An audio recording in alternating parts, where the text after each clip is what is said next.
Bom dia, tudo bem? Começando mais um Morning Call da Blackbird. Hoje, dia 29 de julho. O Ibovespa ele caiu na semana passada com queda de 0,1% em reais e 1,4% em dólares. Globalmente, os destaques da semana foram novamente dados americanos mais positivos, com o PCE de junho melhor do que o esperado, enquanto o PIB do segundo trimestre e a prévia do PMI vieram acima das expectativas. Do lado micro, a rotação do setor de tecnologia para papéis cíclicos continuou e também intensificou após balanços que decepcionaram, levando o Nasdaq a cair 2,6% e o S&P recuar em torno de 0,8%.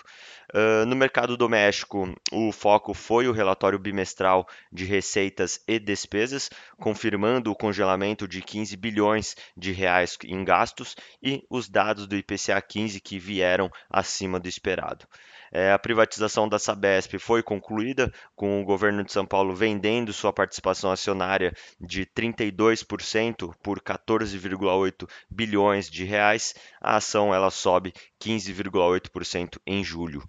O principal destaque positivo da semana foi a Hapvida, subindo em torno de 7,5%, com uma recuperação técnica. Já o principal destaque negativo foi os Minas, depois da divulgação de resultados decepcionantes no segundo trimestre de 2024.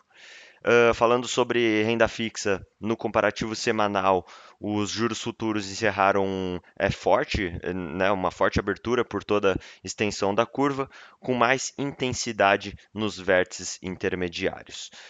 E falando sobre os mercados globais, nesta segunda-feira, os futuros dos Estados Unidos eles abrem em alta, em torno de 0,5% aproximadamente, antecipando a semana mais agitada da temporada de resultados do segundo trimestre, quando cerca de 33% da capitalização do mercado do S&P ele vai reportar os balanços. Big Techs como Microsoft, Apple, Amazon e Meta vão divulgar os resultados nessa semana. E hoje o destaque da temporada é em relação à Heineken. Falando sobre a Europa, as bolsas elas operam em alta, em torno de 0,5%, impulsionadas pela expectativa de resultados. E na China, as bolsas elas fecharam mistas, com bolsa de Hong Kong impulsionada pelo setor de óleo e gás.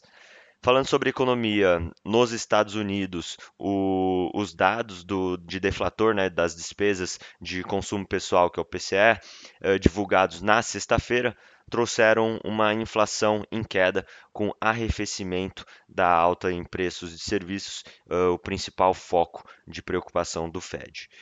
A leitura aumentou a chance de uma queda de juros em setembro. E aqui no Brasil, dados do Tesouro Nacional mostraram que o governo central teve, em junho, um déficit de 38,8 bilhões de reais, encerrando o primeiro semestre deste ano com um déficit de 68,7 bilhões de reais, o pior desde 2020.